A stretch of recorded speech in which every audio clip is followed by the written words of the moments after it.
안녕하십니까 KTV 시청자 여러분. 크리스마스는 잘 보내셨는지요? 많은 시민들이 반둥이나 보고로 등 교외로 나가신 탓인지 자카르타 시내는 한층 한산하고 교통정체도 보기 어려웠던 듯합니다. 연말연시에 가족 또는 동료들과의 여행은 한 해를 돌아보며 새해를 준비하는 소중한 재충전의 기회가 아닌가 합니다. 주간 경제 동향이 한 해의 마무리를 잘 하실 수 있도록 함께 하도록 하겠습니다. 이번 주 인도네시아 금융시장은 25일과 26일이 휴장이었습니다. 주식시장과 채권시장이 열리지 않았습니다. 그러나 국제시장에서 거래된 루피아 환율은 12월 26일 미 달러당 12,160루피아로 마감되었습니다. 미국의 양적 완화 축소 조치가 발표된 이후 향후 전망은 물론 각 경제 주체들의 연말 달러 보유 성향까지 더해지면서 12,200루피아를 넘어섰습니다. 그러나 이후 12,200루피아 아래로 유지하려는 당국의 개입 물량이 출현하면서 소폭 하락한 모습입니다. 원화는 12월 26일 미 달러당 1,059원으로 마감하며 한 주 동안 하향 안정화되는 모습을 나타냈습니다. 100루피아 대비 원화는 8.72원으로 맞춰 한 주 동안 큰 변동은 없었습니다. 인도네시아 10년물 국채는 12월 24일 8.60%로 마감하며 전주 대비 0.06%포인트 상승하는 모습을 보였지만 큰 변화는 아니었습니다. 하지만 향후 중앙은행의 기준금리 인상 압력이 있는 상황에서 채권시장과 은행의 금리 수준에 대하여는 계속 관심을 가져야 할 부분이라고 보여집니다. 종합주가지수는 12월 24일 4,203포인트로 마감했습니다. 지수상으로는 아무런 변화가 없었다고 해도 과언이 아닐 정도였습니다. 다만 거래량을 보면 연말 계절적 요인으로 볼 수도 있겠지만 확연히 그 모습이 줄어든 것을 볼 수 있었습니다.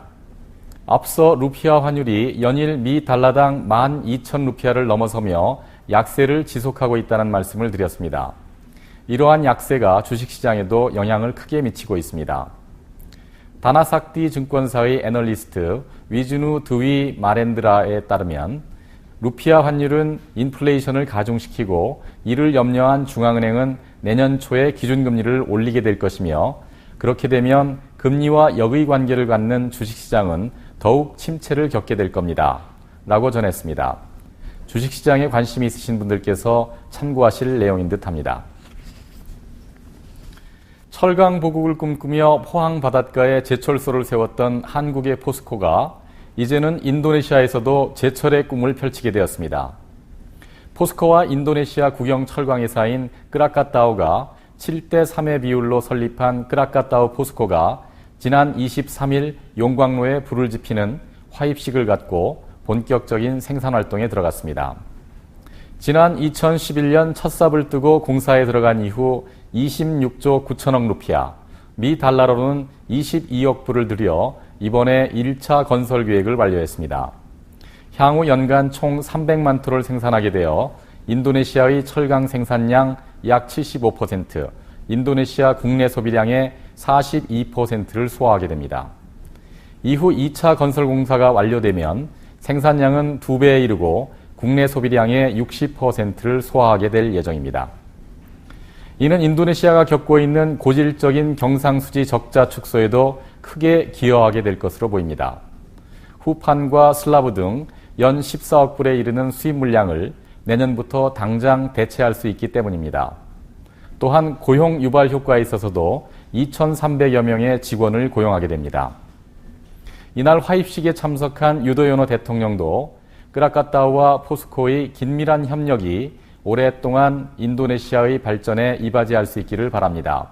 라고 축사를 전하며 수입 대체 고용 효과는 물론 자동차 기계 등의 산업 부분 발전에까지 그 효과가 이어지기를 기원했습니다.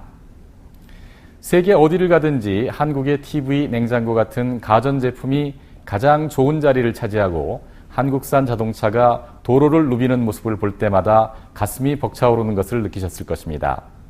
이제 인도네시아에서 사용되는 질 좋은 철강제가 한국의 기술로 만들어진다는 사실에 더욱 뿌듯한 마음을 가지시게 될 것 같습니다. 인도네시아의 예금보험공사 LPS는 무띠아라 은행에 중앙은행이 요구하는 자본 적정성 비율을 14% 이상으로 유지하기 위해 1조 5천억 루피아의 긴급 자금을 제공했습니다. 무띠아라 은행의 과거 이름은 센츄리 은행입니다. 2008년 이 은행이 부실화되면서 정부가 6조 7천억 루피아를 지원한 이후 LPS가 99.9%의 지분을 유지하고 있는데요. 당시 긴급 지원의 적정성과 자금 사용처를 놓고 배임 혐의 등으로 지금도 재판이 이어지고 있습니다. 자본 적정성 비율은 위험 가중 자산 대비 자기 자본의 비율을 말하는 것으로 높을수록 건전성이 높은 것으로 평가됩니다. 인도네시아 중앙은행은 은행의 자산 건전성 확충을 위해 바젤위원회가 정한 자본 적정성 비율, 즉 BIS 비율을 8% 이상으로 유지하도록 하고 있지만 특별한 경우 이를 더욱 높게 가져가도록 요구하고 있습니다.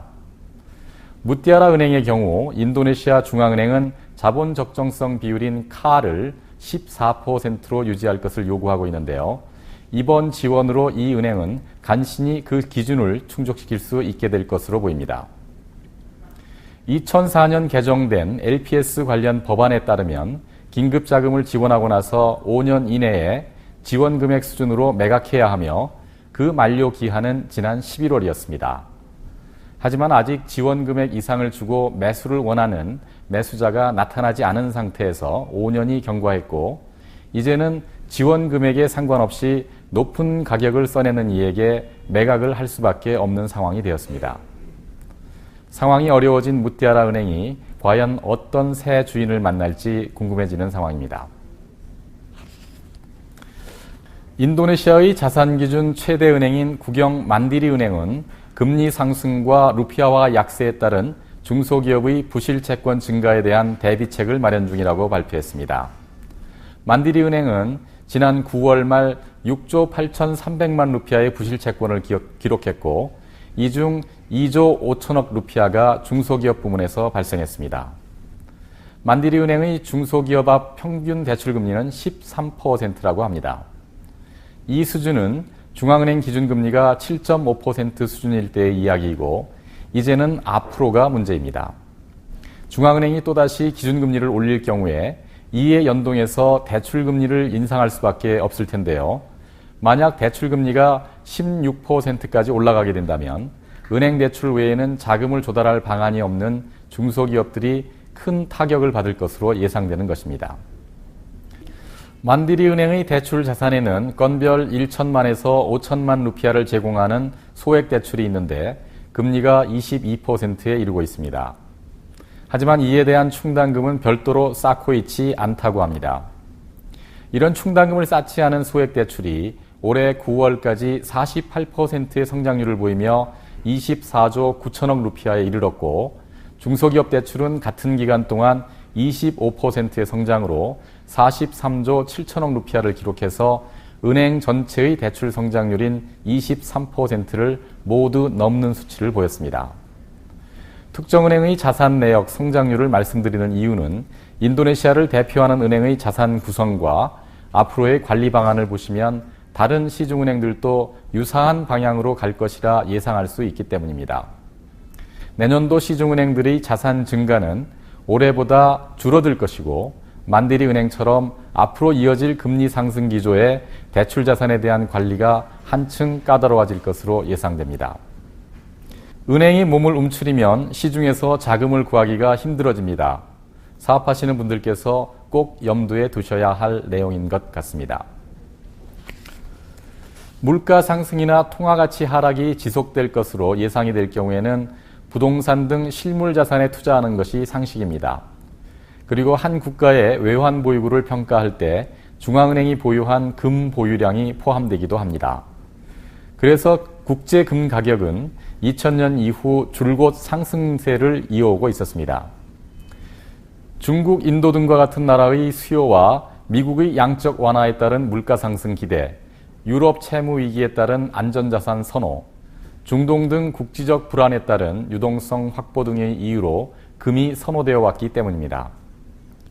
하지만 최근 금 가격이 하락의 방향으로 반전을 보이고 있다고 합니다. 금 가격은 2011년 9월 온스당 1921불을 기록한 적도 있었습니다. 당시는 유럽의 채무 위기가 최고조에 치닫던 때였습니다. 연중 등락을 감안할 때 특정 시점을 기준으로 오른 것으로 또는 내린 것으로 보일 수도 있겠지만 지난주 금요일 런던에서는 온스당 1205불로 장을 마쳤는데 이는 올해 한 해 동안 27%나 하락한 모습입니다. 또 지난 6월에는 최근 3년 중 가장 낮은 온수당 1180.5불까지 떨어졌는데 당시는 미국의 양적 완화 축소 조치에 의한 영향을 한창 분석하던 때였습니다. 이런 금 가격 하락의 주요 원인은 금에 대한 투자 수요 감소, 각국의 물가 상승 압력 경감 등이라고 합니다. 금에 대한 투자는 개인이 직접 금을 사는 것보다 상장 지수 펀드, 즉 ETF를 통해 주로 투자를 하고 있었습니다. 그런데 올해 들어 ETF들은 금을 840톤이나 매각을 한 것으로 파악되고 있습니다.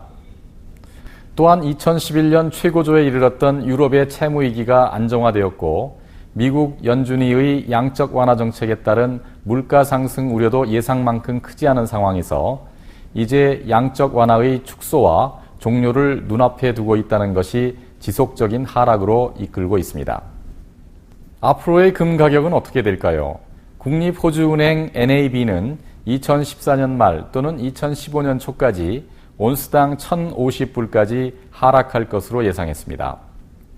반면 독일의 코메르츠방크는 글로벌 통화 정책이 물가 상승 압력을 유발하는 가운데 2014년 말 1,400불에 이를 것으로 내다보고 있습니다. 실제 결과는 예상과 다를 수도 있고 어느 누구도 장담할 수 없습니다. 인도네시아에서는 통화가치 하락, 그리고 연료 보조금 문제 등에 따른 물가 상승 압력 등이 지속되고 있습니다. 안전자산인 미 달러에 대한 수요가 비슷한 이유로 선호되고 있는 상황입니다. 이런 상황에서 그동안의 금 가격 추이도 한번 살펴보실 필요가 있어 보입니다. 다음 주에는 연말과 연시를 함께 보내시게 됩니다. 자카르타 시내는 교통량이 줄어든 게 확실하게 느껴집니다.